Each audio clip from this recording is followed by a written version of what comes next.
the debt issue beyond Senegal, maybe even beyond Africa, all the way to Asia and Latin America.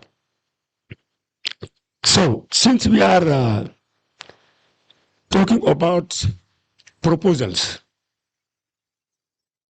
yesterday we heard about some proposals from, or what happened in Kenya, in Zambia, and in Asia, what's happening there, what kind of policies governments or researchers are proposing against IMF or neoliberal policies regarding the solution to their debt. And here, this afternoon, we'll be coming back on this regarding especially the situation here in Senegal. So, my first question for the gentlemen who are with me and for the other colleague who will be joining us online.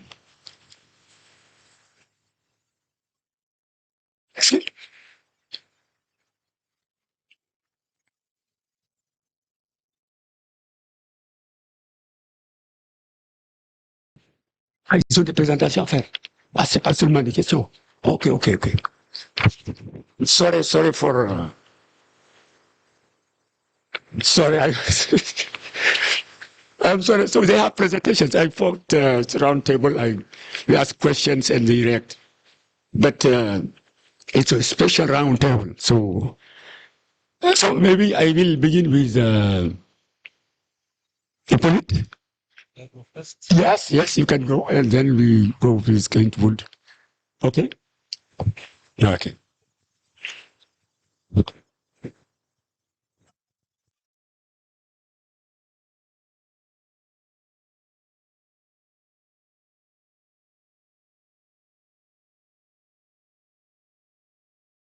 Let me just show this. How fix it that is going to do first.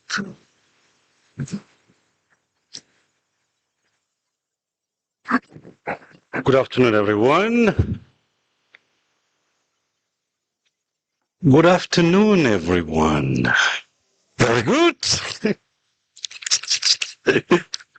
And I think my good friend Mbrondongo has asked me to look at the issue of Africa debt closely. And I think it is one thing I'd like us to leave this room after these sessions. It will be for us to change the narrative about Africa debt. And because what I've discovered essentially is that the key question that we're confronting in this region is about the narrative of the Africa debt. And Dongo started elaborating on that this morning. I think I will essentially carry on from where he started, from where he concluded that, because he did a fantastic presentation this morning, which actually make our life easier in following up.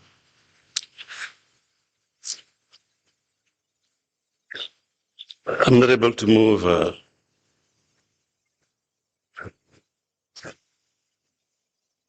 Okay, and I'll start. I've actually outlined in the 5-step presentation. I will quickly go through the background and then focus on the next 3 sections with a detail on how do we actually escape the debt trap. Because I believe Africa has no debt problems, and what we have is a debt trap. And it's time that we realize that unless we realize that we have a debt trap, we are going to spend more and more time on symptom rather than addressing the root cause. And unless we confront the root cause, I think we are going to be constrained on development space. And as a consequence, look at that widening gap between Africa and the rest of the world. And I thought I should start with the great Donald Trump, but he's very good actually making his case.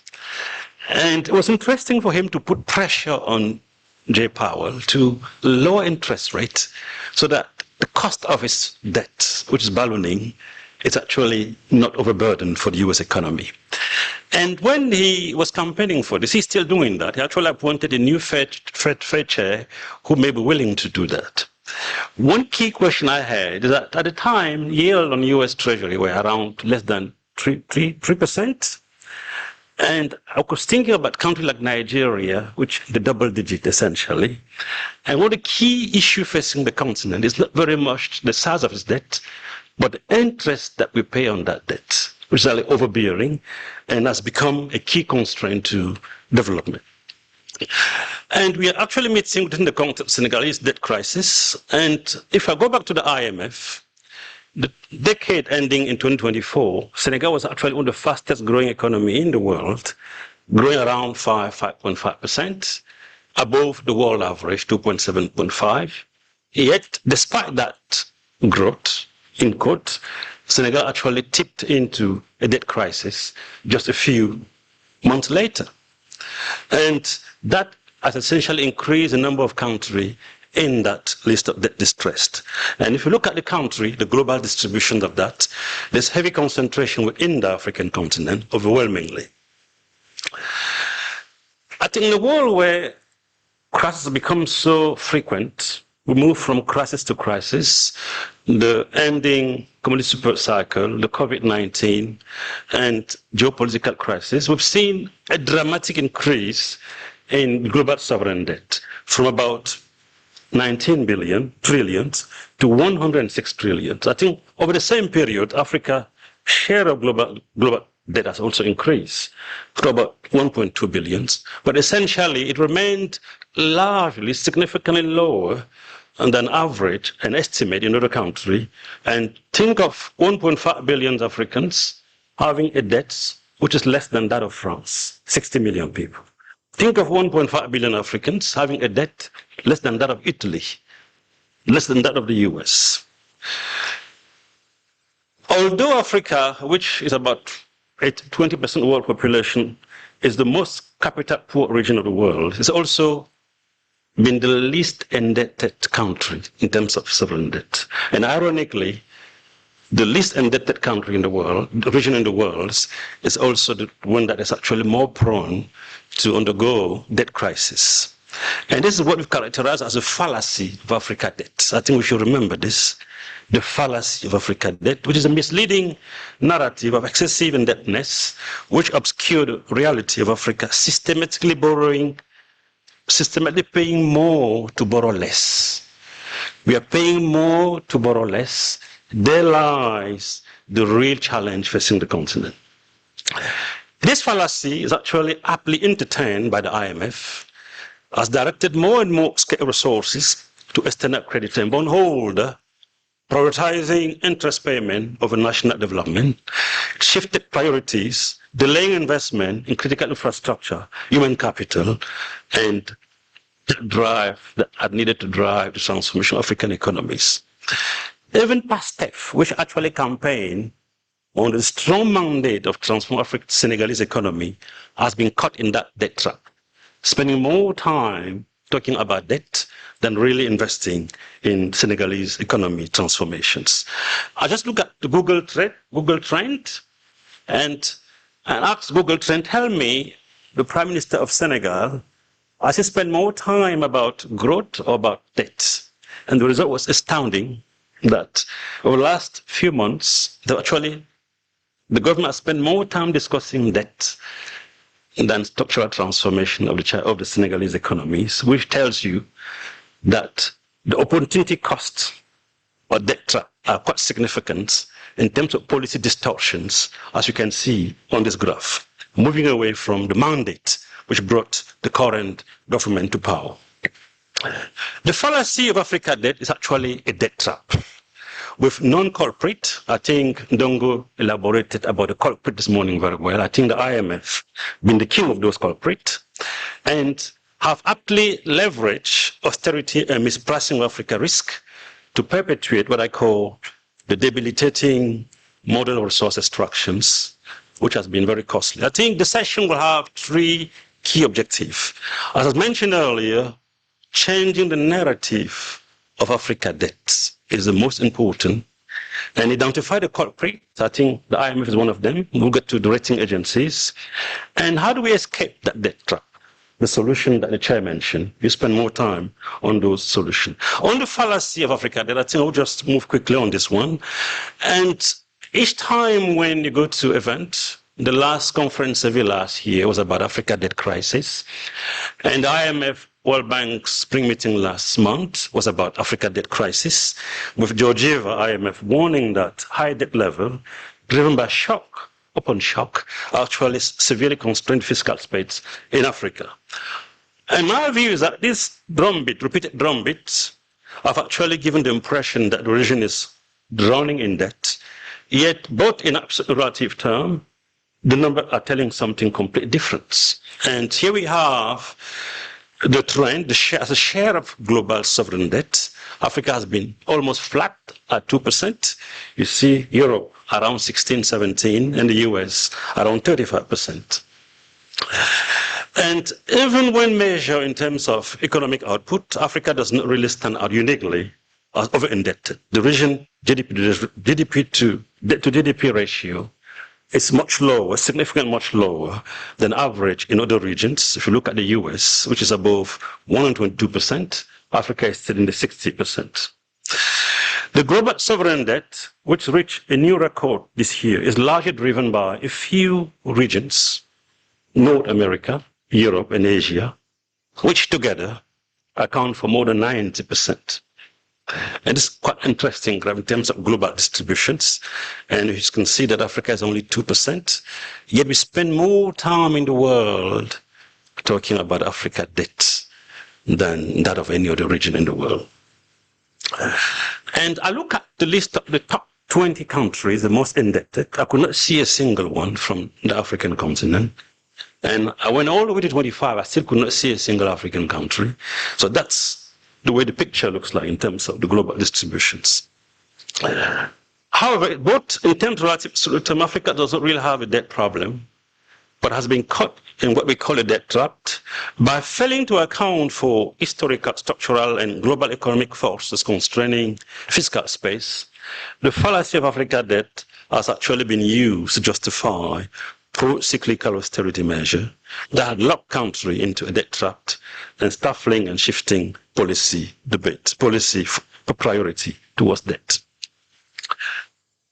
And now we are going to look closely at how the global financial architecture has actually locked the region into that debt trap. And the mechanics is actually underpinned by 5 key factors, which are mutually reinforcing and the financial asymmetry that Nongo mentioned this morning, and the insidious role of credit rating agencies, and the declining concessional lending, and global governance, and essentially IMF in that center. If you look at the global asymmetry, which have the hierarchizations of monetary sovereignty, which actually impose the dollar as a balance of payment constraint to most African countries, and which borrow in that currency, exposing them to original sin, exchange, and interest rate risk, which has actually been significant drivers of capital outflows. Over time, this dynamic actually increased the real burdens of external debt and perpetuate debt trap in a feedback loop. Essentially, we have most shock affecting African countries and driving liability are external. The trade capital flight, sudden stop in capital inflows, allow currency depreciation, which raise the burden of debt. This in turn necessitates fiscal austerity, which further weakening growth and making it more difficult to generate revenue. And the difficult is that it becomes more difficult to meet external payment on obligations. The second drivers of that debt trap, culprits, I should say, are the rating agencies, S&P, Fitch, and Moody's, which essentially assign junk status to African countries. As we speak, of all 54 African countries, only 2 have investment grade, Botswana and the other country in Southern Africa, which is next to it's Mauritius. Only 2 African countries. All the rest are junk, sub-investment grade, and which in some cases impose a sovereign ceilings, meaning that no corporates within the African country can have an investment grade above the sovereign ceilings, which subject country to extremely high borrowing rate. And look at Africa, yield between 8 and 15% versus 1 and 5% in Europe, in North America. And this differential spread have significant implication in terms of macroeconomic stability, and they increase the cost of borrowing at tremendous implication for development. And then latest development that we've seen in the last 15, 20 years has been shift from concessional lending to commercial debt, due to the fact that the need for the continent, if you just look at the need in terms of infrastructure development, which are in the billions annually, and most development banks, were not able to provide this, which pushed country toward capital market, but at a huge cost. And today, sovereign debt is more than 40% from commercial, which was just 17% in the 2000. And this shift in debt profile from long-term concessional debt to short-term commercial debt further amplified the debt trap through refinancing risk, maturity clustering, liquidity and volatility pressure, and other constraints. And most notably, such loan compressed repayment timeline and are misaligned with Africa long-term objective, creating a self-reinforcing cycle in which nations with limited access to international capital market struggle to ease rising debt burden. The combination of biases in credit rating and shifting maturity profile is pushing more and more countries into debt service overhang. Look at the number. I think a country like Egypt is spending more than 70% of government revenue and interest payment. What is left to actually finance development? Not much. I think Senegal is not here, but already way above what we can think of, and after Nigeria.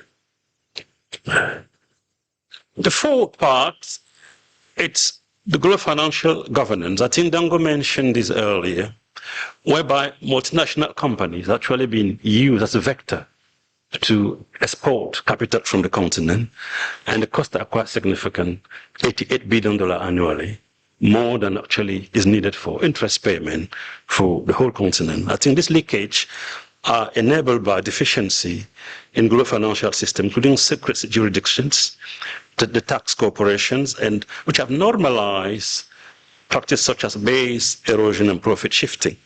We have to address this. And the IMF part of it, I think, but perhaps the most consequential one is the IMF austerity measure.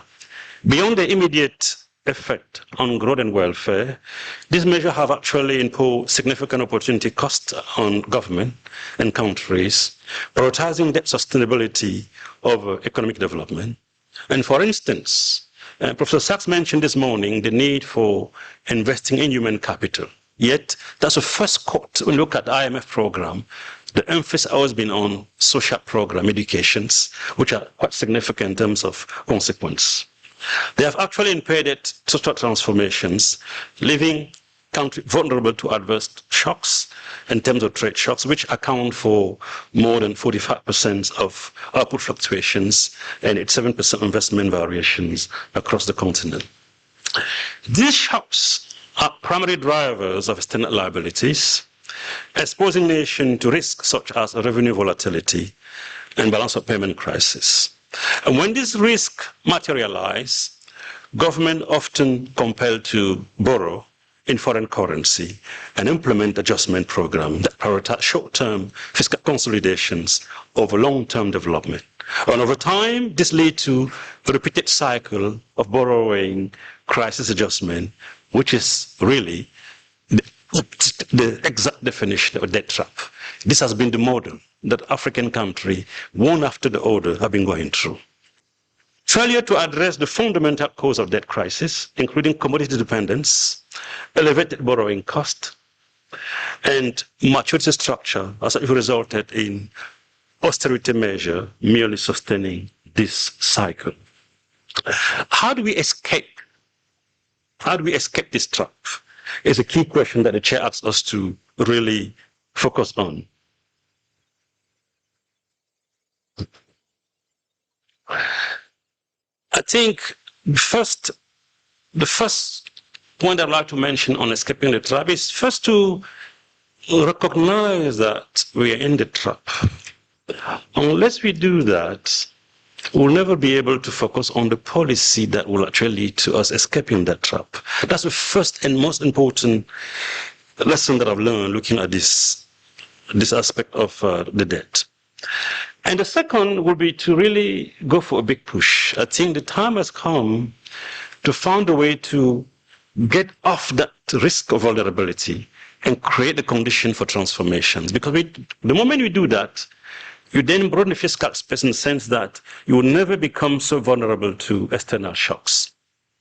And so the big push is a second dimension. And how do we achieve that? We may have to go back and boost the capital base of African DFI to create a condition for more Dangote to emerge. I think the success of Dangote is due to the role played by Afreximbank, which actually gave billions of dollars to Dangote when other entities around the world were more reluctant, were not prepared to do that. I think the more capital base, the stronger the capital base of this African multilateral development bank, the greater the capacity for us to actually finance large ticket transformative project infrastructure. The third dimension, it's leveraging the AFCFTA to deepen regional integrations and really create a condition for export diversifications. In Africa, long-term escape from the debt trap depend on structural transformations. And the results are quite interesting. If you look at commodity-based industrializations, iron ore worth 2.8 trillion at the time of mining become $25 trillion once processed into steel. So that's just the iron ore. We can replicate that across the oil and gas, across the diamond, across many other commodities. So commodity-based industrialization can become the foundations for that transformations. Leveraging the digitalization and technology transformations will actually reduce the foreign currency content of intra-African trade and investment. And we did some work at African Export-Import Bank, which shows that just in the trade space, intra-African trade space, could actually save $5 billion annually if we get the Pan-African payment and settlement system to work across the whole continent. The benefit in terms of cutting transaction costs going through SWIFT in Europe will be quite significant in terms of savings.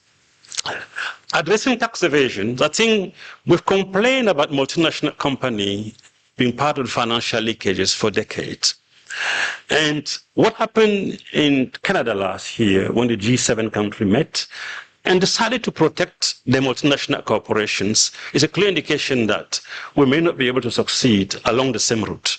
What we are proposing here is instead to quickly invest in the emergence of African multinational company to compete against foreign multinational on the African soil with some preferential treatment, which actually create a condition for this multinational African-owned and based will actually be more accountable to African transformation and development than multinational. So I think we cannot keep complaining about multinational not investing or paying their fair share of the taxes.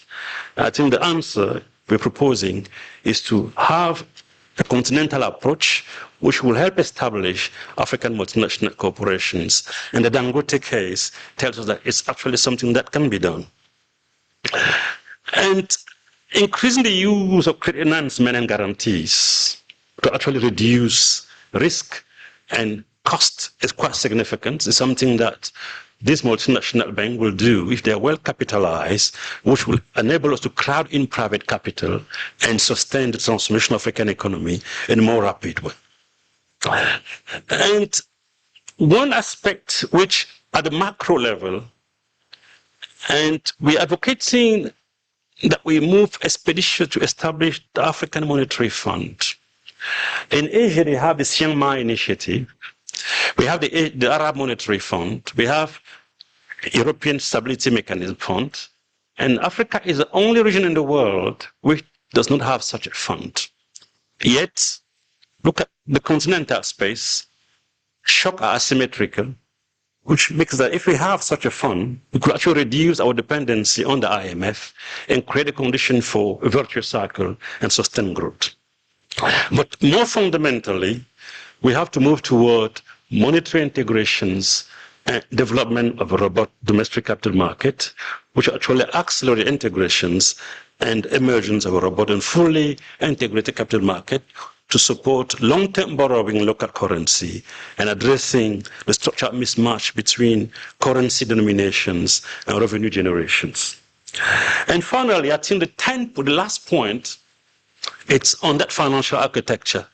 And I think the first would be to reform credit rating agencies to achieve international parity in accessing affordable development financing, to lessen that procyclical tendencies inherent to rating practices is actually crucial. And we've talked about establishing African credit rating agencies, but I think the real answer will be to reform the global level. What is encouraging is that rating agency from Chinese entities rate African country better than Moody's, Fitch, and S&Ps. And as we move toward a multilateral reserve currency system, may actually have more opportunity for Africa to access capital at lower cost. But in the meantime, I think if we're able to really integrate monetarily, that will be a big steps. Reforming the IMF, it's fundamental. And the one-size-fits-all pro-cyclical austerity has been very costly for the continent. I think we have to find a way. The current review of the IMF going on as we speak should be an opportunity for Africans to actually push that agenda to make sure that the IMF and African in particular have a stronger voice within the IMF governance system. And increasing the role of AIB and New Development Bank, the BRICS banks, within the global financial architecture is also fundamental and will have the benefit of reducing the risk of geopoliticizing debt the way it's been done so far. And that's something we have to push. The fact that the IMF integrated the renminbi into the basket of reserve currency is a good move, but we have to find a way to bring more entity within the system. And finally, we believe it's urgent to have an African borrower clubs.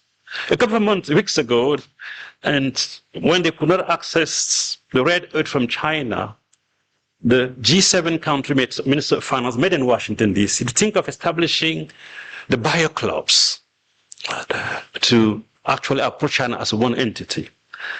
If we have the creditor club, I think Africa should have the buyer club. This is very important, something that African borrower club should be established so we can speak one voice, because we believe that by speaking one voice, African country could negotiate lower borrowing cost and longer debt maturity in a way that aligns with the development objective. To close, Chair, I think UN Secretary General Guterres described the current system as outdated, dysfunctional, unjust, arguing that it failed African nations by worsening debt crisis and limiting development financing. Worse still, I think the system has actually effectively turned the least indebted region in the world into one that is increasingly seen as overburdened with debt. Beyond the issue of mispricing Africa risk and raising borrowing cost, the debt panic narrative has actually distorted policy priority, as we see in Senegal, prioritizing austerity measure and debt financing obligation over investment at huge opportunity cost for development. By shifting the priority of African government from development uptick, debt uptick, IMF austerity measure have actually amplified the challenge, locking country into an austerity and debt trap. In my view, escaping the debt trap has become a sine qua non for averting the cycle of underdevelopment and intergenerational poverty, and should be a priority for African government. Pooling resources to establish continental institutions and multinational company will actually be a very important critical sector, will actually reduce the financial leakages and expand employment opportunity and broaden the fiscal space. An African Borrower Club will be important steps, and so is boosting the capital base of African DFI to raise long-term concessional financing and asset structure transformation while leveraging technology to increase the use of local currency in intra-African trade investment.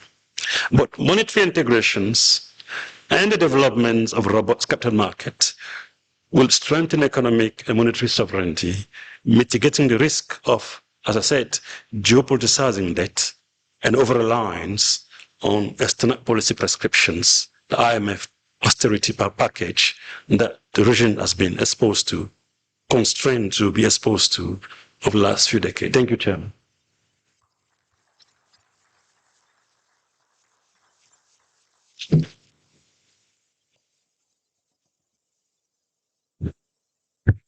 Thank you, Hippolyte. C'est bon. Thank you, Hippolyte. So we go with me the okay.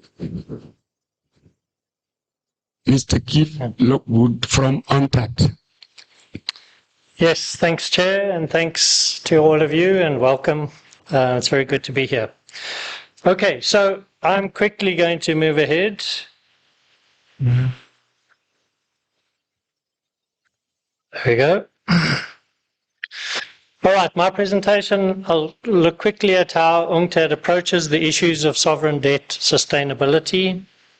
Then I'll assess where Senegal stands with regards to both external and public sector debt sustainability. And then I'll look at some possible policy approaches that you could consider. Okay, as a starting point, I'm going to make or just say that the problem we often face is that debt is presented as a kind of evil thing, and that's certainly not the view that UNCTAD holds. Keeping with the earlier speaker, I think the problem, especially for Africa, is not too much debt. It's too little debt. It's often about the cost of that debt. That's where the real issue resides. We're just finishing up a publication that'll be out in the next couple of weeks, and if we calculated that if developing countries could borrow at the same sort of rates as developed countries, they would save in the order of $500 billion a year in interest costs. What does that buy you? 370,000 schools a year, 1.6 billion children being fed. So the opportunity costs of that high interest are significant. I think then it's also important to see debt as a mechanism for financing, and it should be viewed in similar ways to alternatives. So equity financing seldom gets the same kind of attention as debt financing does, yet it costs a lot more ultimately. So unless countries are extracting value from that equity financing, they're actually paying a lot more for it. UNCTAD believes that the biggest constraint facing developing countries is ultimately the balance of payments. This is the Achilles heel for most developing countries. And that gets exacerbated by external shocks and also, as has been mentioned, by lack of access to quality global and regional safety nets. UNCTAD developed something called the Sustainable Development Finance Assessment Framework just after COVID, and we've subsequently developed a second iteration of that, which looks at how countries can finance achieving the SDGs and with the most recent iteration, how they can finance the climate commitments in a sustainable way. So it enables countries to test policy options. But in essence, it identifies three types of debt sustainability. First is external, second is public sector debt sustainability, and then we have an integration of those two, which recognizes that if your balance of payments constraint is real, effectively it means the growth that you are achieving cannot be sustained. So if your growth is reduced, that then feeds back to public sector revenue collections. So it tries to bring those two elements together. Understanding what drives these elements of debt sustainability, I think, is critical to developing policy responses. And so that's what I'm going to try and do. When I look at a graph like this, I'm reminded of a Minister of Finance in South Africa who used to, when he saw graphs like this, talk about the mouth of a hippo. And this graph here reflects Senegal's external debt sustainability challenge. It's not a recent thing. So the bottom line is reflecting the growth in your capacity to pay, which UNCTAD looks at in the context of export revenues and remittances. So that's gone up 220% since 2010. The debt service is the yellow line, and that's increased by 4,100 and something percent. But even if you strip out the principal repayments, it's the blue line, that's the interest cost, then Senegal's interest costs on external debt have increased by 1,600 odd percent at the same time as their revenue, the capacity to service that debt, has only increased by 220%. That's a significant challenge. Of course, when you're having to spend more and more of your export revenue paying interest, that means you have less to fund imported inputs of capital equipment and other things that are essential to your growth. So quite critical. Senegal's now way above the median for developing countries, which sits at about 17%. But just by contrast, after the Second World War, to refinance Germany, the Allied powers said German debt service payments shouldn't exceed 5% of their export revenues. The median for developing countries is more than 3 times that already, and Senegal's is now higher than that. If we look at the public sector debt sustainability, we see another hippo with a very wide open mouth. Now we're looking at government revenues, the blue line at the bottom, and then the interest costs on government debt. And we can see that over a similar period, the revenues have increased by about 175%, and the interest costs by 1,370 odd percent. Of course, when your interest costs increase, you are effectively losing fiscal space. And so in Senegal's case, you can see over the last 10 years plus, there's been a significant loss of space, more and more government revenues dedicated to paying interest on debt. That's not inconsistent. So in the right-hand graph, I'm showing you the number of African countries that have lost fiscal space over the last 8 years or so. So we've got a pre-COVID period and a post-COVID period. 78% of African countries now have less fiscal space than they had in 2018. Senegal is, in terms of the loss of fiscal space, sitting around 10 or 12%. So it's in the sort of worst end of that spectrum. Okay, so what could we do to address this? Quite simply, on the external side, you have to look for ways to lower the cost of servicing your external debt. So there could be opportunities for improving the structure and investor composition of your debt portfolio. It could mean getting more finance from China or other suppliers. It could be matching external financing to the sources of your export markets so that you can have less of a risk of currency mismatch. There's a very important role for data transparency and investor communication. I know the issues around the credit rating agencies, but we have found that if countries are proactive and have effective communication processes involved, they can actually lower their risk premium in the capital markets, and the rating agencies effectively become less critical and significant in determining market sentiment towards them.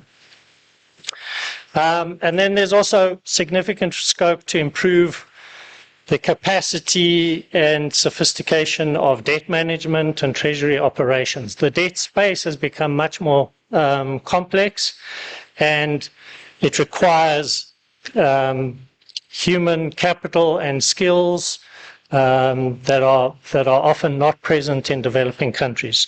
That's part of what the Borrowers Platform is hoping to try and address. And then on the export propensity side, really in the SDFA model, most developing countries, the impact, the aspect that has the critical impact on their external debt sustainability is, can they change their import propensity? In other words, reduce their reliance on imports and simultaneously increase their export propensity. And if you want to do that, you need to target investments in particular sectors, perhaps. So it could be based on sectors that have higher export potential. In the Senegalese case, based on the multipliers I have access to, that would be in areas like construction, electrical machinery. Wood and paper emerged there. I'm not sure how relevant that is, but it comes out with a good multiplier. Then you can also look at sectors that have high import coefficients at the moment. So this is a kind of import replacement strategy. So energy sectors, metals, maintenance and repair sectors come out there. And then you could look at or sectors with high domestic backward linkages, so they have a higher multiplier effect on the rest of the economy. Electrical machinery, mining and quarrying. And a category called other, which is not particularly helpful in the context of this, also emerge with high multipliers. And then you could look at some kind of revealed competitiveness analysis of exports to try and zoom in on little niche markets which might be starting to show some growth potential. And then on the public sector side, I think you will again try to focus on reducing the cost of borrowing. Increasing the reliance on domestic borrowing could be part of a solution, but you have to reflect the sovereignty premium sometimes. Certainly for the work we've just done, developing countries in general, when they borrow domestically, they're paying a premium of about 3.3 percentage points over and above what they borrow for externally. Now, of course, you're getting keeping the money in the economy, it's circulating, but unless you're getting returns on those investments that exceed that cost, that becomes expensive. Again, capacity in DMOs and treasury and tax collection functions, I think, is quite critical. The branch I'm part of has a debt management and financial analysis system that serves 60 countries. And I know Senegal has recently shown some interest in that. And then improving transparency and accountability in relation to debt and financing more generally. I've often thought that since citizens are ultimately responsible for the debt that governments incur on their behalf, the way we communicate concepts around debt is not necessarily very helpful to them. So perhaps converting those big debt numbers into what does that translate to on a per capita basis. Your government has incurred debt of this much on your behalf might be a way to encourage greater focus on and attention on what governments do with the money they borrow. And then on the building the economy and enhancing the revenue streams in future. I think the critical thing is on building assets that are going to give greater returns. And you have to get some kind of a balance going here, because investing in people, for example, might only generate yields or returns quite some time down the line. So you simultaneously have to invest in physical and other assets that are going to start generating returns earlier. And then I think this pipeline approach is quite critical. We've seen with Egypt that they've got quite an innovative process where they have a scheme where if you have an idea, so you have a project that fits in line with the development priorities, the government will fund the feasibility study, and if your project then is successful, you will pay back the initial costs of the feasibility once it's up and running. So it becomes self-sustaining. And then I think lastly, based on my earlier consulting work in Senegal, I think there's much more scope for governments to build sustainable industries through their procurement. We looked at the housing space and the potential to build sustainable and growing upstream supply industries for the housing sector. And I think there's a lot of other scope where that could also happen going forward. Of course, the critical thing is timing. So you have to plan for the financing gaps. It's going to take time. In our modeling, typically going from an unsustainable debt position to something that's more sustainable, it's going to take 6 to 8 years probably.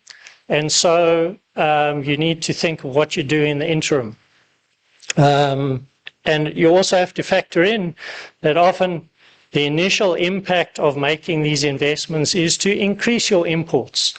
And so there's a balance of payments factor that you have to also build in at that process. Okay, thank you.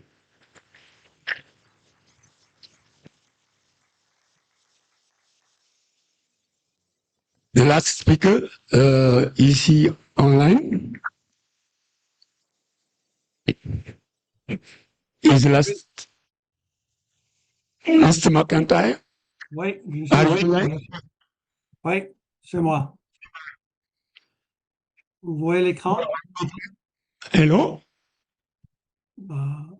Yes. Vous voyez l'écran? Ben, je vois l'écran, mais l'écran que je regarde là, je ne vous vois pas, mais je vous entends. OK, très bien. Ouais. J'ai mis le share screen, donc vous allez voir l'écran. Qui paie pour la dette cachée du Sénégal est le thème de mon intervention aujourd'hui. Donc, après cette première question, vous savez tous qu'il y avait un audit fait par un nouveau gouvernement en 2024-25 qui a révélé une grande quantité de dettes cachées. Le résultat, c'était le dette bancaire cachée était équivalent à 2500 milliards de francs CFA, avec un chiffre quasi équivalent en garantie non déclarée. Et résultat de course, c'était la dette publique révisée est montée de à peu près 75% du PIB à peu près 100%. Avec autre résultat, les déficits sous-estimés étaient de 5 à 7 points du PIB par an entre 2019 et 2023, fin du dernier gouvernement de Macky Sall. Le déficit réel, c'était entre 9 et 12% du PIB dans cette période. Et au résultat de cela, c'était le fameux DSA, Debt Sustainability Analysis, c'était vrai. La notation de risque faite par l'FMI et la Banque mondiale en 2023 était dans la catégorie modérée. Après l'audit de la Cour des comptes du Sénégal, le risque était élevé. Initialement, en 2023, le dépassement des différents seuils était marginal, mais malheureusement, tous les indicateurs ont été dépassés après l'audit. Les nouveaux problèmes après l'audit c'était que le ratio de la dette au PIB en fin de 2025, selon les chiffres du World Economic Outlook du FMI, était de l'ordre de 130%. L'accès au marché était devenu plus coûteux. La dette sénégalaise a été notée à CCC+, et les titres euros ont dépassé les 10%. Le service, la dette cachée, était devenu à peu près 60% des recettes, et avec l'engagement de ce qu'on appelle le Total Return Swap l'année passée, ça a ajouté à peu près 850 millions d'euros de nouveaux dettes, avec différents risques de refinancement, de seniorité et asymétrie des risques pour ce fameux TRS. Les instruments que le Sénégal classiquement utilise pour l'évaluation des risques sont affaiblis. Bon, maintenant, le problème avec le FMI, habituellement, le prêteur en dénération est gelé. Les appuis budgétaires à la Banque mondiale ne sont plus disponibles et que l'appui budgétaire donné en 2025 n'a été signalé. Les recettes de la production des hydrocarbures du Sénégal, il y a une certaine incertitude et à ma connaissance, nous ne savons pas exactement quelle quantité a été vendue à terme. Un gros problème. En ce qui concerne la croissance économique, il y a une certaine perte de confiance que nous allons voir refléter probablement dans les indices de croissance et d'investissement domestique. Nous avons aussi le problème du marché lumois. Le Sénégal a émis des titres dans ce marché qui a grandi énormément dans les 20 ans passés, mais l'offre sénégalaise de décembre 2025 a été souscrite, qui est un problème sérieux. Quelles sont les actions possibles à la mi-2025 pour le Sénégal? Le premier problème, c'est que le dette cachée n'est pas soutenable. Il faut absolument une réconciliation exhaustive et publique de cette dette, comme plusieurs intervenants ont déjà mentionné. Les institutions étrangères, notamment la Banque mondiale et FMI, leur crédibilité technique, politique et même personnelle a été remise en cause. Les citoyens contribuables, disons, du Sénégal sont maintenant au gros risque d'être dans l'obligation pour le service de cette dette. Et les solutions habituelles, notamment les politiques d'austérité, sont en échec. Pourquoi ces recommandations habituelles échouent ou vont échouer encore dans la situation actuelle? Il y a d'abord réconciliation de la dette qui a été réalisée en secret. Mais actuellement, nous ne savons absolument rien de ce qui se passe en ce qui concerne la réconciliation de cette dette qui fait en cachette entre l'FMI, la Banque mondiale et les cabinets privés qui ont été engagés par le gouvernement de les aider avec cette réconciliation. Et comme nous savons d'autres cas, notamment le Sri Lanka, la Zambie, l'Argentine, et bientôt nous verrons dans le cas du Venezuela, une réconciliation secrète peut-être va inclure les obligations que les citoyens nationaux ignorent, mais qui sont des obligations de payer. Il y a aussi la recommandation classique de reconstruire les institutions budgétaires, qui est une très bonne idée. Mais le problème, c'est qu'il y a une responsabilité pénale ou civile pour la dette cachée. Nous savons tous que certains secteurs de l'ancien gouvernement, du secteur privé, ou du secteur, disons, parapublic, sur les contrats publics, bah, il n'y a aucune responsabilité à ma connaissance.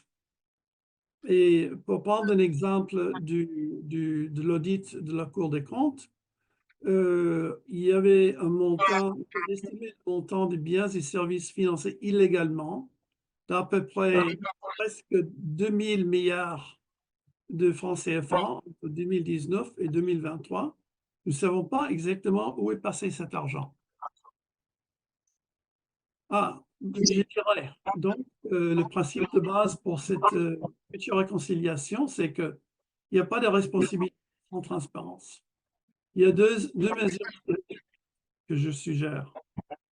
Premier, c'est que tout nouvel emprunt public, TRS, instrument similaire à un emprunt des entreprises publiques, doit être autorisé par l'Assemblée nationale et publié au journal officiel.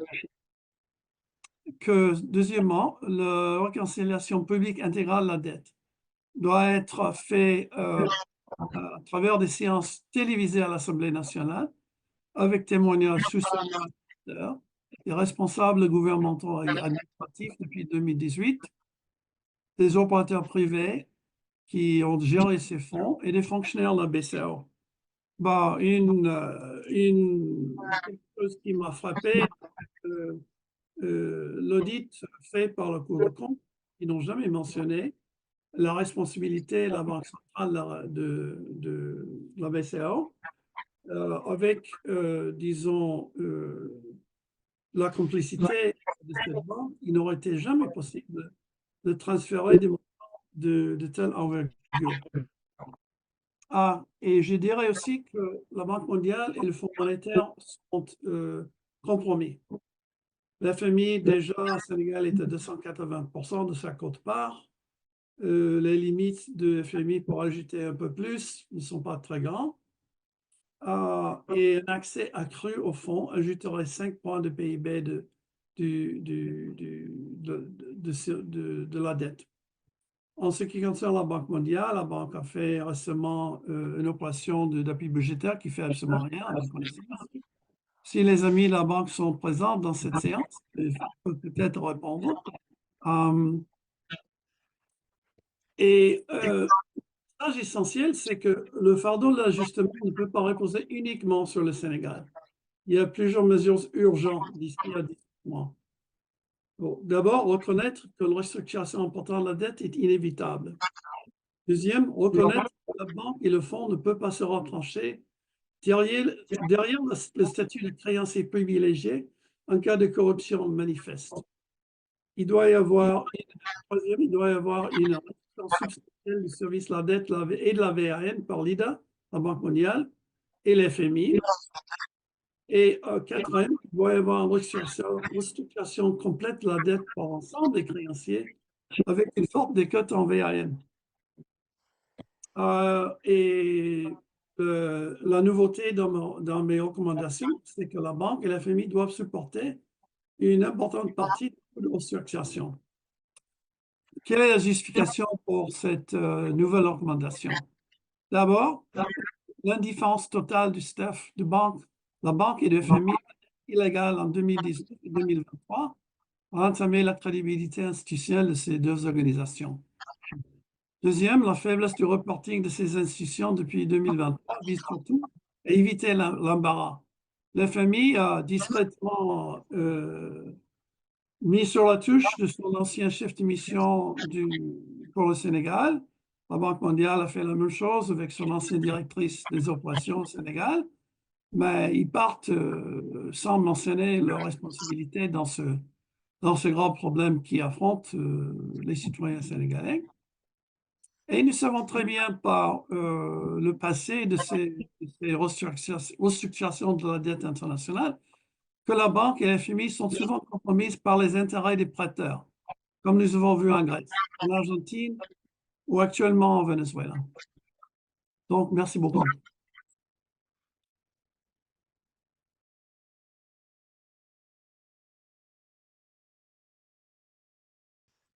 Colleagues and friends, we have heard three presentations, but I know we were running behind schedule.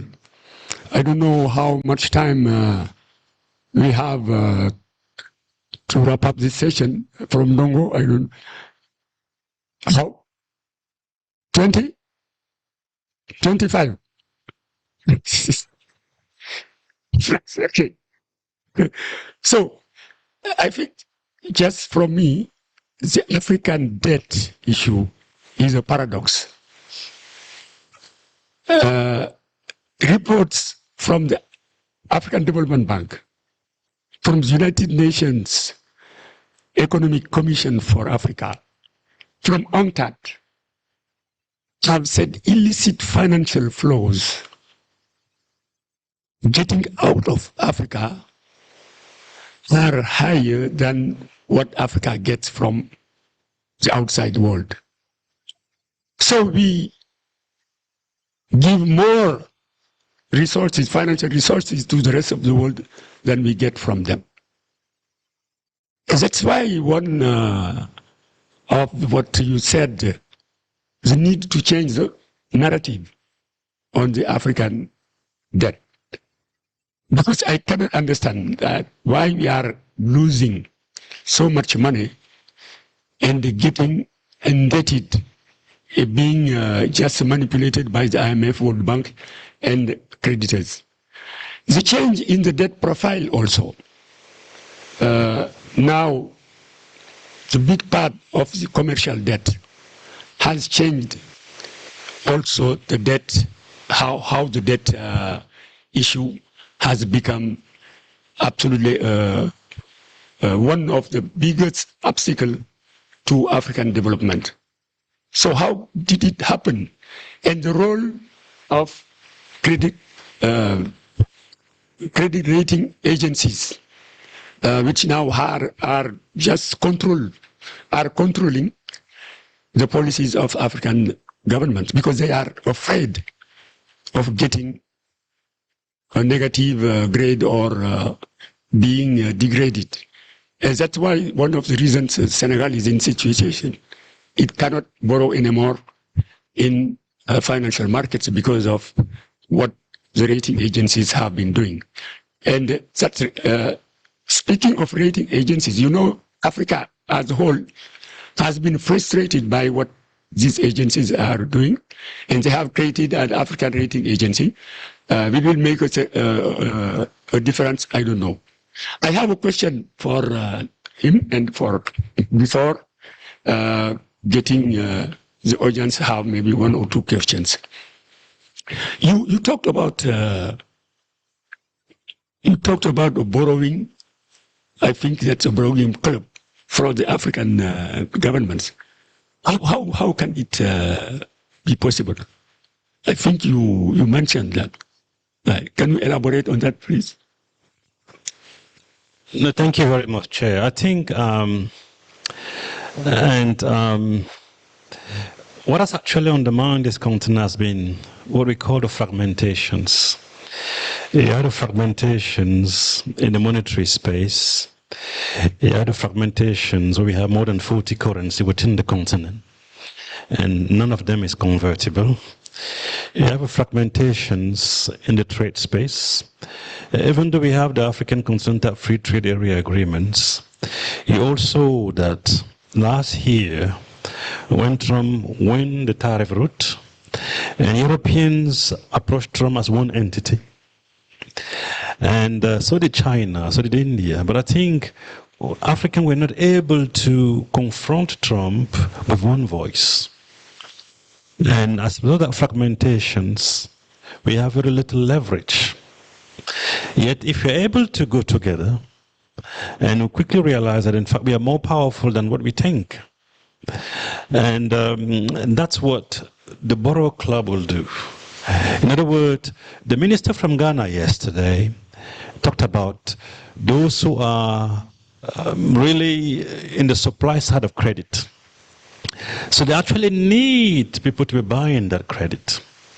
And we got to the point where during the zero lower bound, where the interest rate was so low in Europe and in the US, that there was more actually, in terms of growth, better for those supply of credit suppliers to actually be tapping into the African market. It was not just a demand side, but also the supply side, because they realized that they could actually get more return by investing in African than investing in the US or Europeans.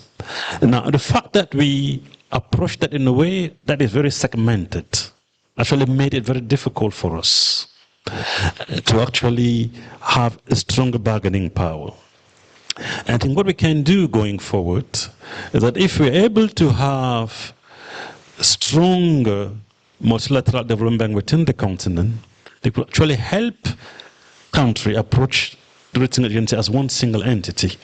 Because ultimately, what actually happens is for you to access those credit, you actually need a foreign entity to actually be the mandated lead institutions. And during my time in the bank, we used to work with Standard Chartered Bank, mandated lead arranger with those foreign creditor.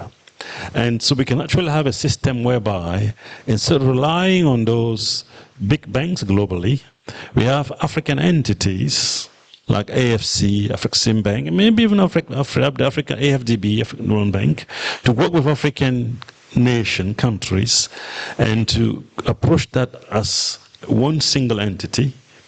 And that will actually help a lot in terms of expertise, in terms of dealing with these credit rating agencies, in terms of dealing with potential bond investors. And the good thing is that working in the bank where I spent some time, it was clear to me that we will meet once a year with Fitch, Moody's, and Standard & Poor's, and then the following week we meet with the Japanese credit rating agencies, and now the Chinese, and we were having better ratings from China and Japan than Western rating agencies. And that is information we can actually share with African entities in a way that will actually move toward, converging toward a rate that is actually more appealing to African country. As a result, lead to more saving in terms of borrowing cost. Thank you, thank you. I have a question.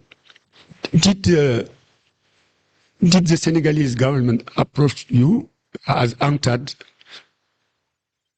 in finding a solution to the debt problem, or did you take an initiative on your side from UNCTAD? Do you have any?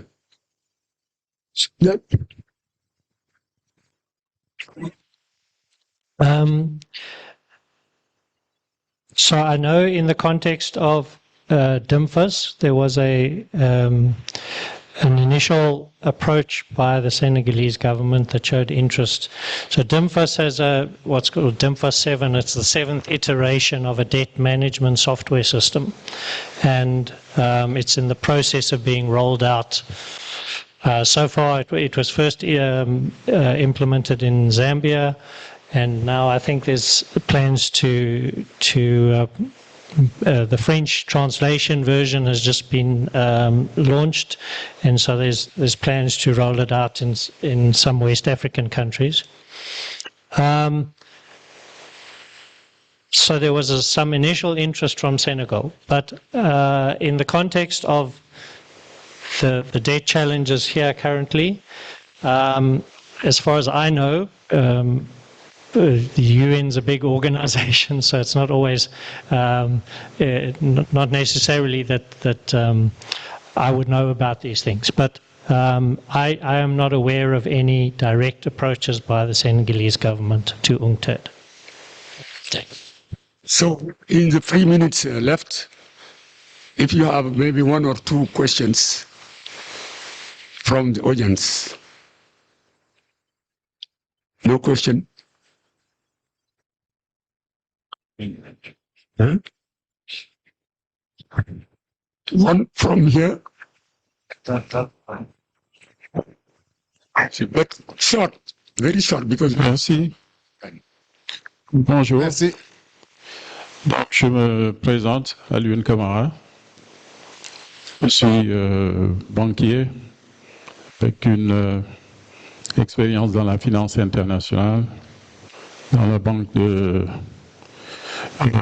développement, dans la gestion d'actifs, et ensuite je suis revenu au Sénégal. J'avais créé une banque ici,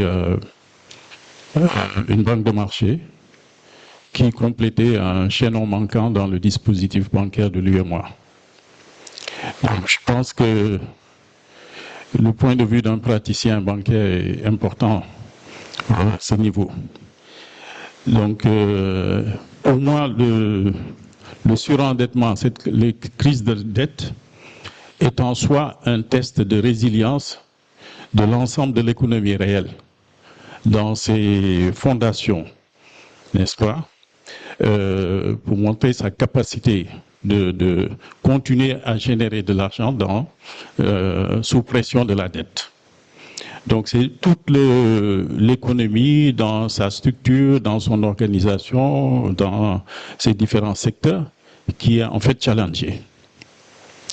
Donc de ce point de vue, je pense que le secteur bancaire, financier, monétaire, et quand je parle de financier, j'inclus aussi le secteur assurantiel, est un peu sous-estimé dans l'approche de solution que l'on peut avoir ce problème de dette. Pour quelle raison? Parce que si un secteur financier, bancaire, assurantiel est aligné sur des objectifs de développement, on peut y arriver. Dans le cas du Sénégal, cet objectif d'alignement est pas mal faussé parce qu'il y a beaucoup d'éléments qui font que vous n'avez pas cet alignement-là. Et donc, dans ces conditions-là, si vous me permettez de citer quelques points qui peuvent illustrer les difficultés que l'on a si jamais on devait même régler ce problème de la dette. Il y a beaucoup de fragilité et d'écueils qu'il faudrait pouvoir lever pour s'attaquer à ce problème-là. Le premier point, c'est au niveau des entreprises. Vous n'avez pas suffisamment de grosses entreprises capables de servir de locomotive sectorielle dans l'économie du pays. Peut-être aujourd'hui, avec le phénomène du pétrole et du gaz, on pourrait construire ce genre d'entreprise, mais il n'y en a pas énormément. Le deuxième point est relatif au système bancaire, qui me semble écartelé par des objectifs opposés. Lorsque vous avez 80 à 90% du système bancaire qui est dominé par du capital étranger, vous avez des objectifs de profit qui vont primer avant tout, mais surtout ce système, cette domination du système bancaire, c'est pour tirer profit des ressources du pays, mais pour dégager des profits, et ensuite les décisions même de crédit sont prises à l'étranger. Sur l'économie réelle, c'est-à-dire l'économie du Sénégal, les décisions de crédit se prennent à l'étranger. Ça, c'est un point important. Ensuite, vous avez la zone CFA elle-même qui organise sa propre fuite de devises. Je pense que Ndongo l'a abordé tout à l'heure sur cette question. S'il vous plaît, on n'a plus de temps. S'il vous plaît. Permettez-moi juste quelques éléments et puis je vous laisse la parole. Ensuite, donc, je disais qu'on organise une fuite des capitaux en raison des accords de libre transférabilité des profits qui ne favorisent pas le réinvestissement. Il y a aussi des stratégies qui sont bien pensées d'externalisation de devises, voulant dire que, en réalité, on externalise, on a accès direct à l'euro pour pouvoir soutenir des monnaies qui sont inconvertibles. Donc, ce n'est pas en réalité pour ostraciser les groupes étrangers, mais je dis que ce sont des éléments qui sont importants. Il faut pouvoir bâtir un système, comme le disait le professeur, je crois, Ponceau hier, s'assurer, conquérir la souveraineté sur la dette souveraine. Ça, ça me pense extrêmement important. Merci beaucoup. Et il y a des solutions. Les solutions ne manquent pas, mais malheureusement, il faut pouvoir lever un certain nombre de ces écueils. Merci. Tu avais demandé la parole et ensuite le ministre. Merci. D'abord lui, après, et John McIntyre, et ensuite. Merci. C'est bonne présentation, c'est vraiment excellent, on apprend beaucoup. Moi, je pose toujours des questions de profane, parce que je ne suis pas du métier et je viens apprendre. Quelles sont aujourd'hui les options offertes au Sénégal, compte tenu de ce piège de la dette. Vous avez parlé du piège de la dette. On est dans un piège. Un piège, ça veut dire que quelqu'un a fait exprès de vous faire rentrer de manière malhonnête dans un système duquel vous êtes embourbé. Est-ce que le Sénégal peut refuser de payer? S'il refuse, quelles sont les conséquences? À quoi doit-il s'attendre? C'est une des questions. L'autre question, l'option monnaie nationale, on en a parlé. Monnaie nationale, dans quel contexte et à quelles conditions peut-on se lancer dans une monnaie nationale? Est-ce que les conditions sont réunies aujourd'hui ou peuvent-elles être réunies demain? Sous quel délai? Merci. John, je vous donnerai la parole après l'intervention de Ben Amouda. Comme ça, vous... Après, on va... Merci, mais comme j'interviens dans la séance d'après, je peux laisser... Voilà, c'est bon. Oui, il n'y a pas de... Merci, merci. Je serai dans... John, je ne sais pas si c'est une question que vous voulez poser ou si vous voulez juste réagir avant la fin de la session, parce que là, on n'a plus du temps. Nongo nous a donné 5 minutes supplémentaires. John? It's just a reaction. John? I'll say this in English about the rating agencies. The rating agencies are not exogenous. They don't just make numbers up. There are many studies showing that the rating agencies' ratings are determined by countries' performance. There's in fact a study done at the IMF recently discussing the rating agencies' outcomes in Africa, done by African authors, I should say. It shows basically that the overprice that many African countries are paying on foreign debt is because of their domestic performance. It's not because the rating agencies were biased against them.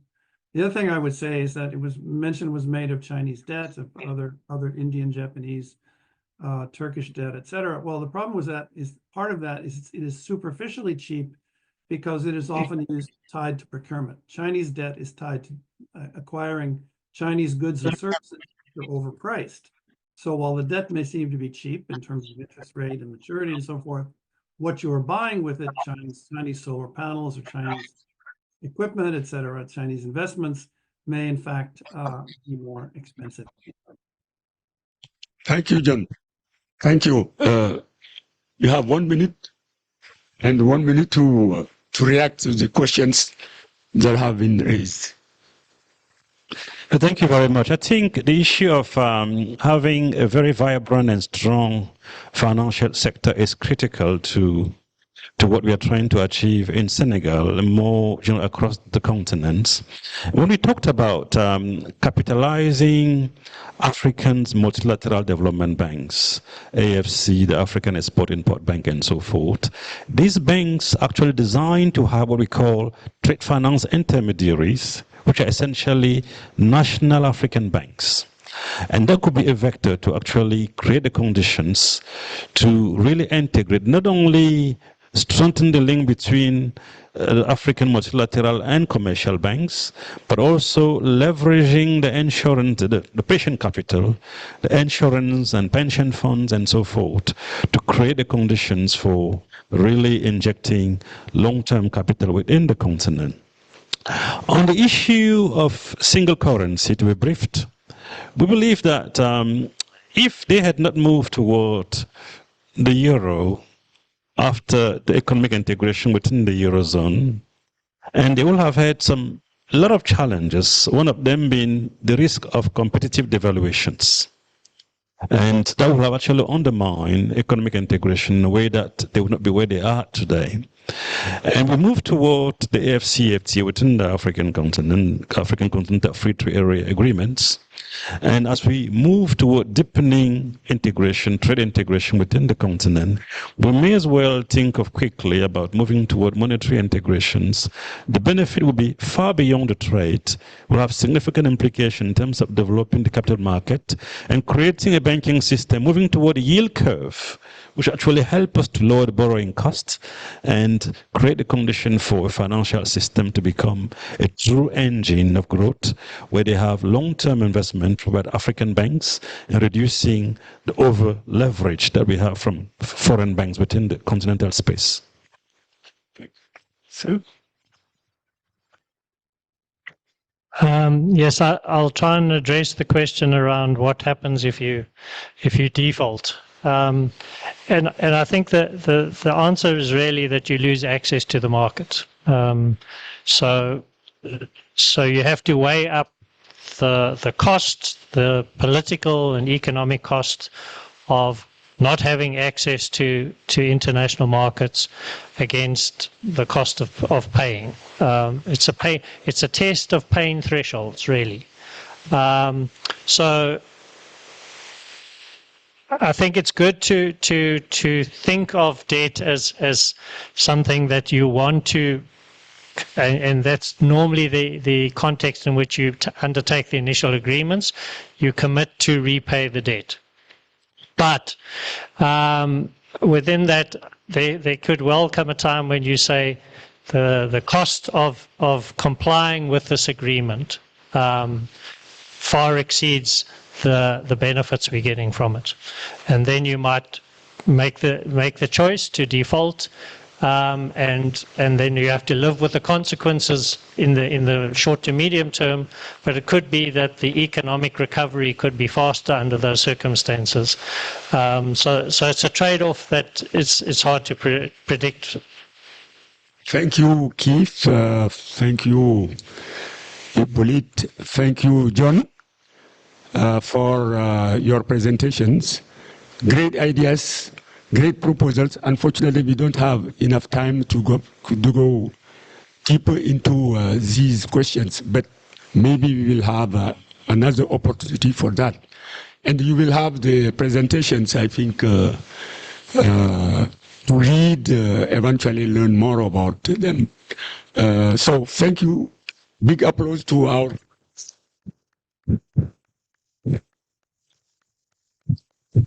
Thank you, Ndongo, for giving us 5 minutes more. Another session with Mr. Job. Mr. Job. Mr. Job. Mr. Job de Petrosen.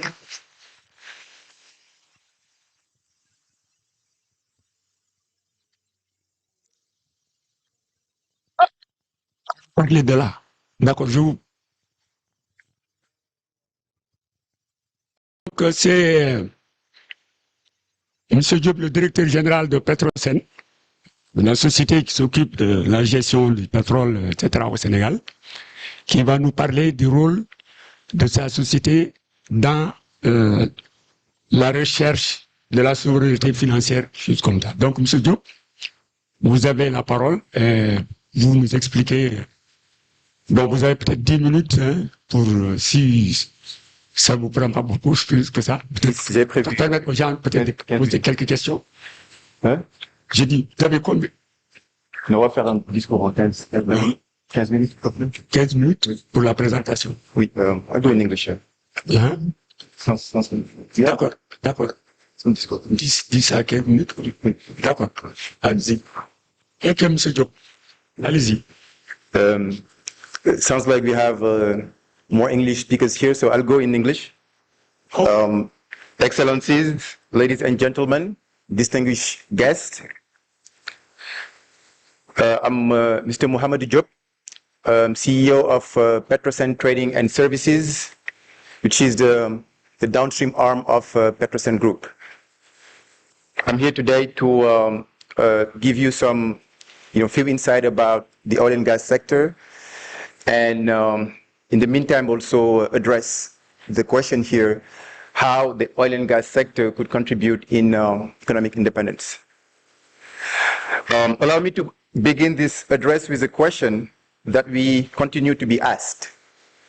How can a continent so rich in natural resources, after more than 6 years of oil and gas experience and mining production, remain so financially dependent? Africa has been producing oil since the early 1960s and producing gas since the early 1970s. The continent generates each year hundreds of billions of dollars in hydrocarbon revenues that flow through its borders. And yet, our economies remain structurally fragile, our budgets remain under chronic pressure, and our populations in their vast majority, do not see tangible benefit of this wealth. I'm going to propose to you guys a simple thesis. The problem is not the resource. It lies principally in the development model that has been chosen to exploit that resource. And because this model is a choice, well, it can be changed. Since the inception of the oil industry in Africa, the dominant model has rested on a well-known contractual mechanism, the production sharing contract. The economic logic of this type of contract is coherent. The international investor brings the capital, bears the geological risk, and deploys its technology. In return, it captures the majority of the value generated by the project. The host country state, for its part, receives a share of profit oil, taxes, and sometimes royalties. So this model has its justification. When our countries signed first contracts, we had neither the upstream technical expertise nor the financial capacity to bear exploration risk, nor the sectoral benchmark that would have allowed to structure things differently. Ceding a generous share of the revenues to the foreign operator was at that time the only way to attract capital and technology.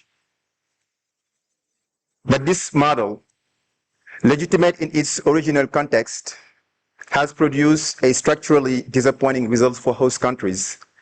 We export crude, we export LNG, and we import in return the added value that could have created that here at home. Refined products, fertilizers, petrochemicals, the affordable electricity that should have fueled our industrialization. The revenue comes in as foreign exchange, feeds the budget, but it does not percolate into the productive fabric of the economy. And when the field is depleted, as all fields deplete, almost nothing remains of the industrial assets that should have been aggregated around it. So this diagnosis is not new. It has been established in most African countries before us. What is new in 2026 is that the conditions which justified this model have changed, and it is now possible to structure things differently. Allow me for a second to take the case of Senegal, because it is the one I know best, because it concretely illustrates the limits of the dominant model. Since June 2024, the Sangomar oil field has been producing approximately 100,000 barrels per day. This is a major technical achievement for the country, delivered by our operating partner, and we must acknowledge it as such. For the first time in our history, Senegal is an oil-producing country. But I would like to draw your attention to a few data points. Senegal's national oil consumption across all categories combined, gasoline, diesel, heavy fuel oil, jet fuel LPG, is today on the order of 60 to 70,000 barrels per day. So the field we operate in deep offshore produces, in theory, more than our economy consumes. In theory alone, because in practice, out of the 100,000 barrels per day produced by Sangomar, the combined share of the Senegalese state through profit oil, Petrosen's through its 18% participation in the contractor group, represents about 20,000 barrels per day. The remaining 80% accrues to our operating partner, and it is exported to international markets. In the current context of geopolitical tensions and crude oil volatility on financial markets, this situation carries a budgetary cost that we measure precisely.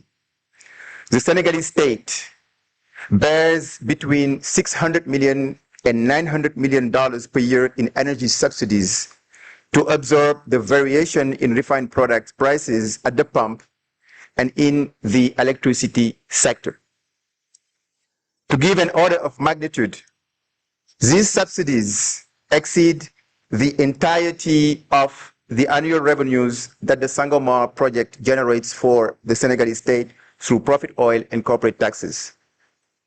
In other words, and the formulation deserves that we pause on it, the Senegal oil rent does not allow us to offset the subsidy bill that our dependence on imported refined products impose on us. We produce oil, but we remain a net importer and refined petroleum products. Our structural budgetary situation on this front remains unchanged. This is what Sangomar teaches us. Producing is not enough. Exporting is not enough. The real question then, and the one that must guide the coming decade, is, does an alternative model exist? To answer this question, I would like to articulate two principles, which are the two pillars of the strategy that Petrosen champions today for the second generation of Senegalese oil and gas projects. The first principle is ownership. Ownership means the shift from the status of a minority and passive partner to that of a principal and structuring actor in the project. Concretely, this means three things. It means strengthening our national company so that it has the technical and financial capabilities to operate its own field. It means developing local skills, engineers, finance professionals, and lawyers so that they can carry projects through end to end. And finally, it means mobilizing local and regional savings, because dependence on international capital is in itself a form of economic dependence. The second principle is that of transformation. Transformation is a refusal to export raw materials where we can export value added. It is a systematic orientation of the resource towards the domestic market whenever that orientation maximizes national economic value. It is a creation of integrated value chain from molecule to finished product that capture the industrial margin on national territory rather than ceding it to foreign processing markets. These two principles are not merely ideological. They are truly economic. They derive from a simple observation, which is that the value in an energy chain is created not at extraction, but at transformation, distribution, and end use. A barrel of crude oil that is worth $80, the same barrel transformed into refined product and distributed products is worth about $120 and $150. The same barrel converted into an energy for a petrochemical industry generates added value 3 to 5 times higher. At the same time, gas that today is shipped as LNG to Asia or Europe for $10 per MMBTU, if used in a gas-to-power, gas-to-industry in Senegal, support an economic activity whose added value runs into tens of billions of dollars over the project lifetime. So these two principles would remain mere intention if there did not exist in our subsoil an asset capable of embodying them. That asset does indeed exist in Senegal. It's called Yakar Teranga. For those who are less familiar with it, Yakar Teranga is a deep water offshore field located in Senegalese basin, whose reserves are estimated at approximately 35 trillion cubic feet. To give an order of magnitude, this is more than the proven gas reserve of GTA, which Senegal shares with Mauritania and from which we currently export LNG. And it is comparable in scale in some of the largest gas discovery in the last decade. The strategic specificity of Yakar Teranga is that this asset will not be committed to an exclusive LNG export as we've been doing before. It will be developed for the domestic and regional market with a monetization structure fundamentally different from that which prevail for GTA and for most of the major African gas projects. Our development project is structured into two successive phases. Phase 1, which is an investment amount of approximately $3.5 billion, targets a production of 300 million cubic feet per day, entirely dedicated to the Senegalese domestic market. Supply to power plants, first industrial units, and progressive substitution of currently imported heavy oil.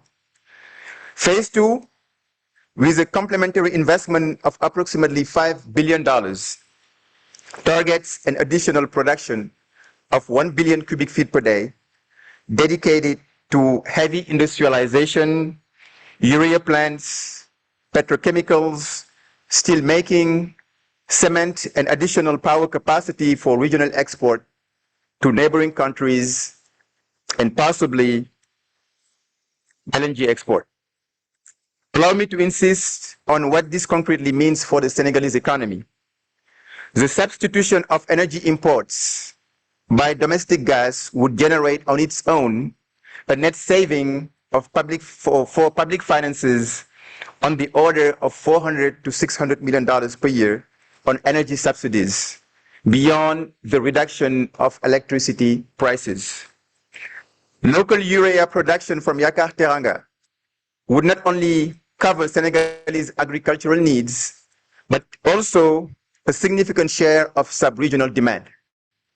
The foreign exchange savings on fertilizer imports, combined with the new export revenues, would amount to several $100 million annually.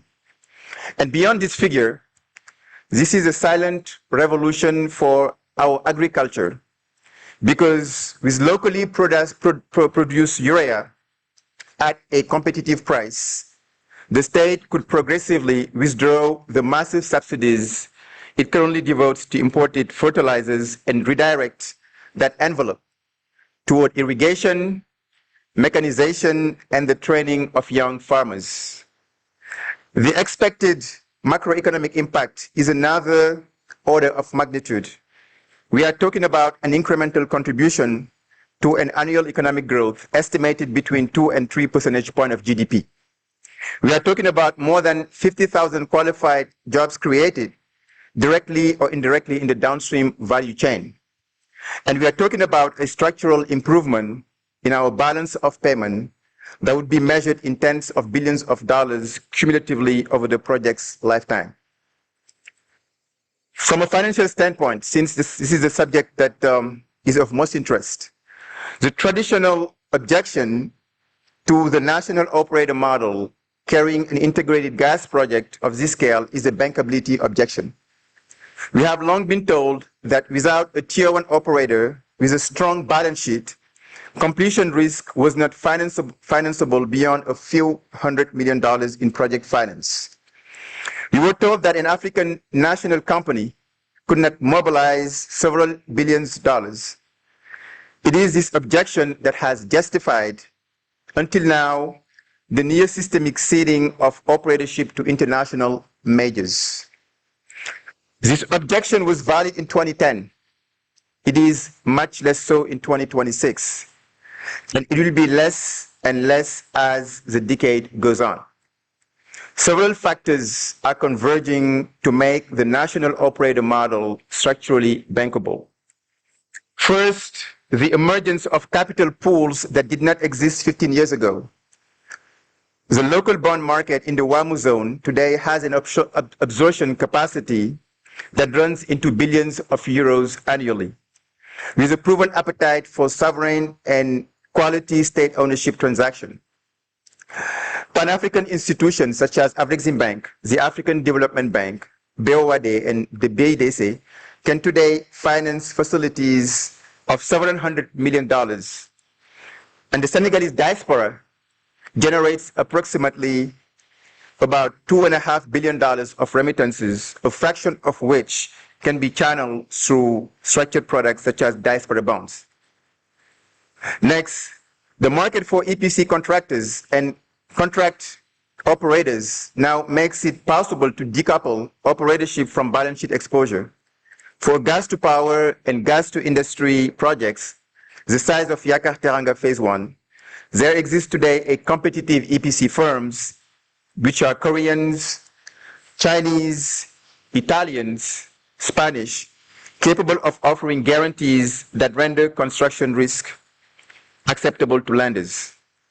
And finally, this is probably the most important factor, the structuring of long-term offtake contracts.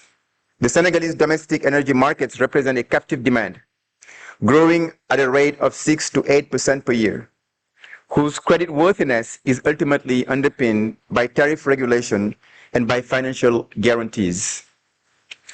Properly structured offtake contracts, often 15 to 20 years, can support project debt of investment-grade quality. Ladies and gentlemen, I would like to conclude this address by taking a step back. The conditions that justified the models of the extractive rent have changed. The moment has come to structure differently, not solely for ideological and political reasons, but for reasons of economic optimization. Because the country-level NPV of a national operator project with a domestic value chain is, when one includes net economic externalities, significantly higher than a purely extractive project. Yakar Teranga, in this perspective, is more than an energy project. It is a foremost economic project, one that will transform the productive structure of the country, that will durably reduce our exposure to external shocks, and that will constitute the industrial base on which the Senegalese economy of the 21st century will be built. Beyond these figures, there is the question of vision, making our natural resources no longer a wrench in dirt, but a lever chosen, no longer a constraint we manage, but an opportunity we seize, no longer yet another dependence, but the foundation of a real financial independence for the benefit of our economy, our companies, and our population. Thank you for your attention.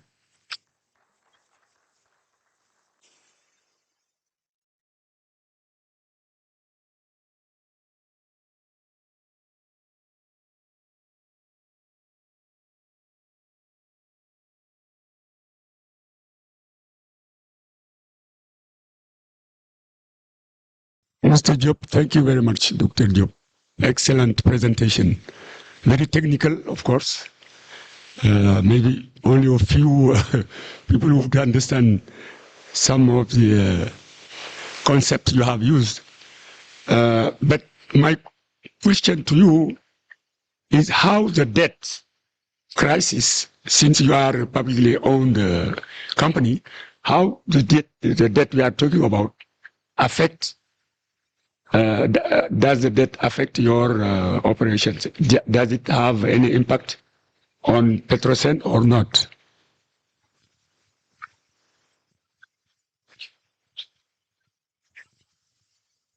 Thank you, Mr. Dembele.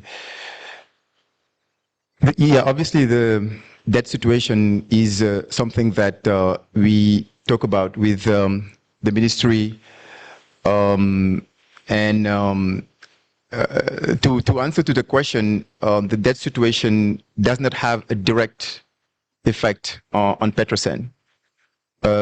As a state-owned enterprise, So as a state-owned enterprise, Petrosen is functioning today as an independent company. And obviously during the development phase of projects such as Yakar Teranga and such as the GTA, which is a project that we are sharing with Mauritania. The financing of the part of Petrosen was from that financing, Petrosen has got some retrocession from the state. But today, as a national oil company, it thrive to function independently with the revenue of oil and gas. The state is 100% shareholder of Petrosen. And the ambition of the company today is actually to be, generate revenues through a change of model of the way we've been operating the oil and gas field. And that change in model is going to yield some value creation so that we can actually be a company that can help through revenues, through dividends to the state. And that's today basically the vision that Petrosen has as the company, not being going from what has happened in the past, which is basically state-owned companies being always depending on the state, and the state would have to go in the debt market to finance them. Today the paradigm has shifted, so the goal is to use the revenues that we get from the oil and gas to actually invest it in exploration, to be an operator, and develop the project ourselves, so that actually in the future years we can actually be a fund provider for the government, so that this debt sustainability issue we talked about earlier, and one of the points mentioned by the previous contributor, saying that it's going to take 5 to 6 years to get from level of debt and sustainability to sustainability.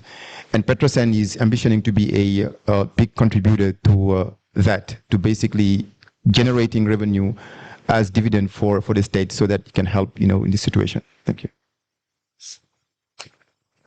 Other questions? One or two questions to Mr.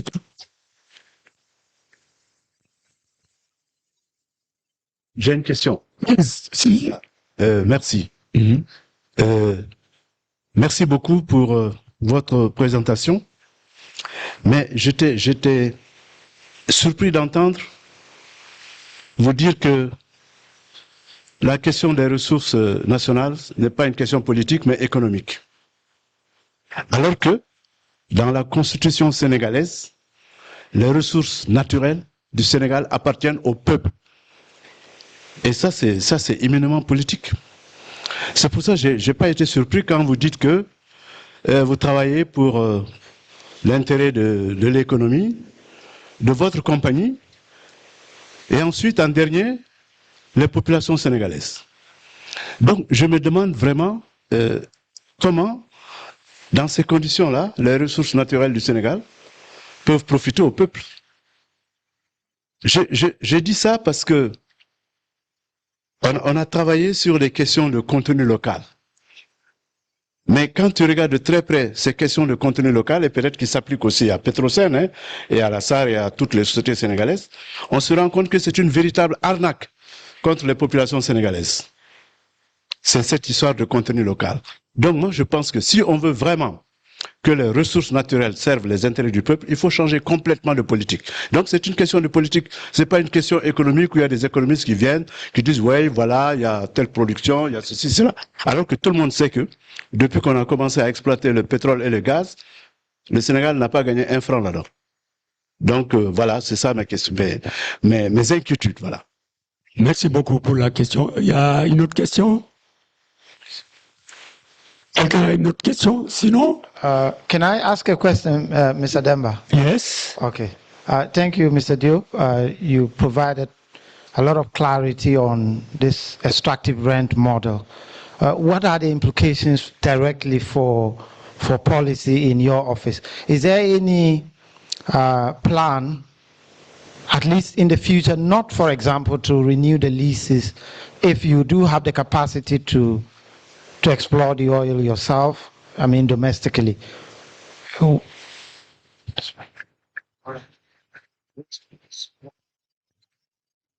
question. I'm done. Maybe some other person. Can I hand to another person? Hello, who is talking?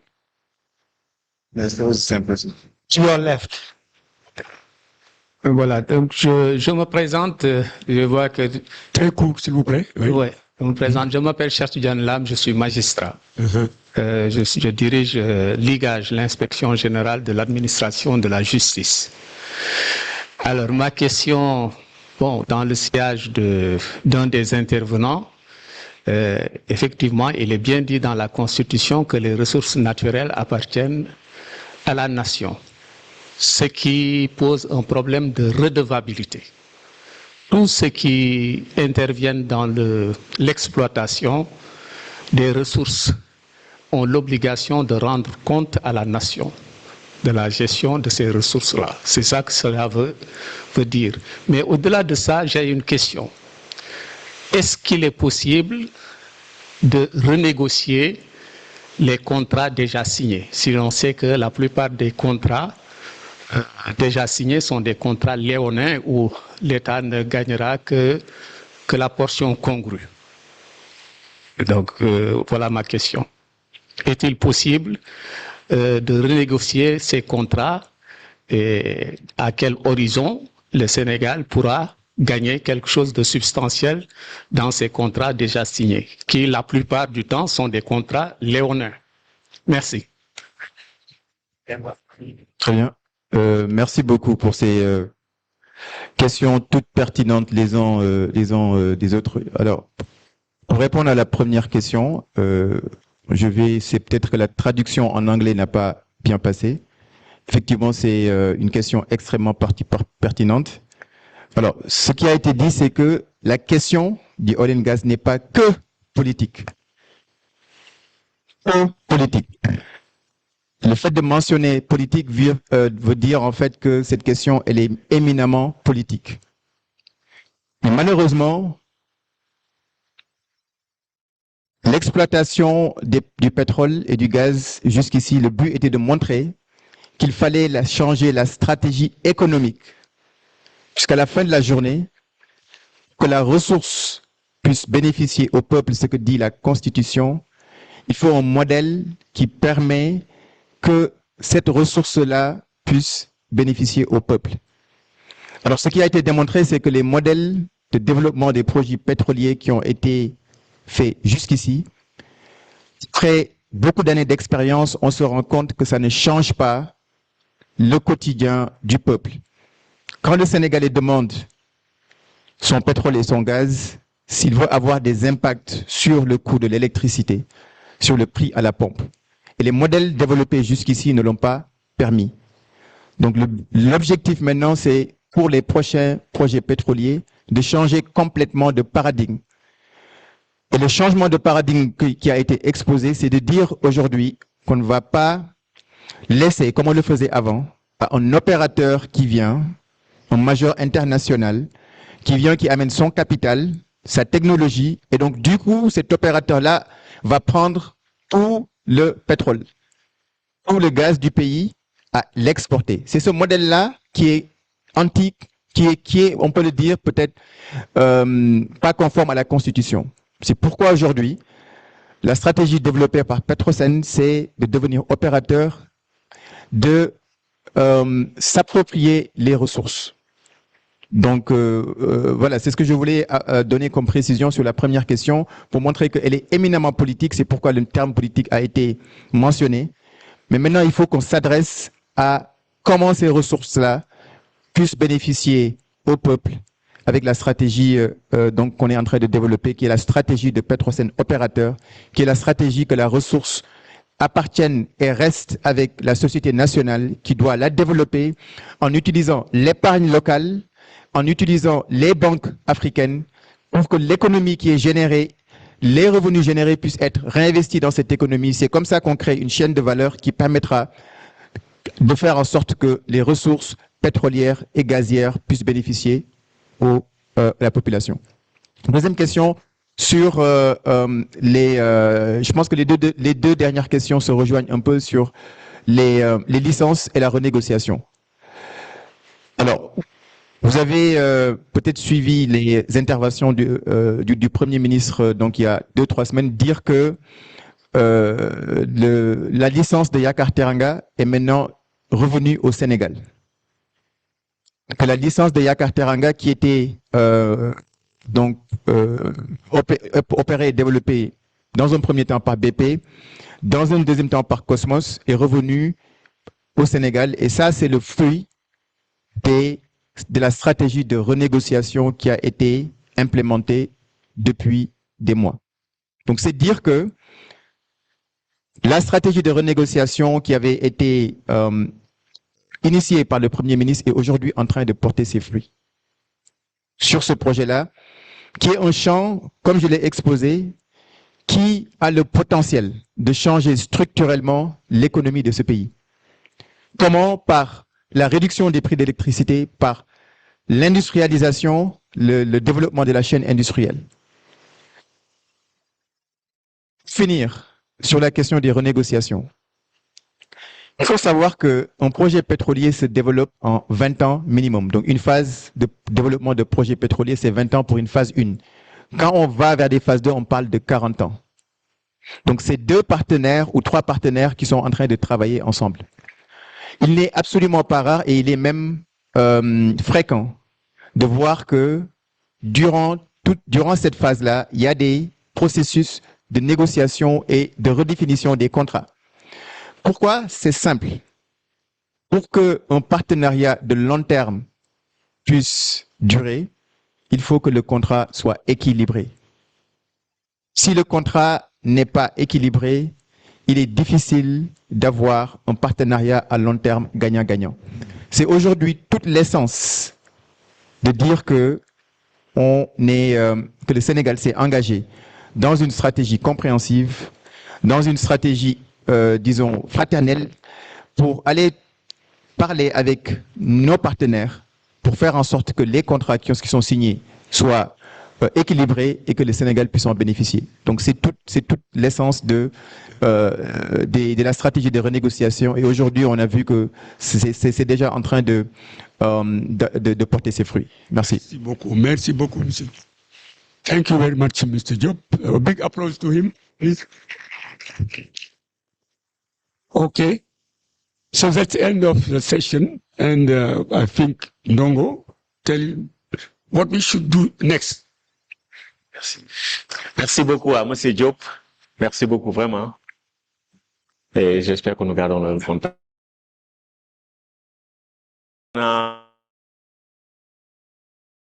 Donc, je vous demanderai de prendre une pause rapide de 10-15 minutes et de revenir pour la dernière session avec le ministre Martin Guzman, ministre de l'économie et des finances, ancien ministre de l'économie et des finances de l'Argentine, professeur Diaty Ghosh, ministre et sénateur Okoiti. Donc, une pause rapide de 10-15 minutes et on revient. Merci pour votre compréhension.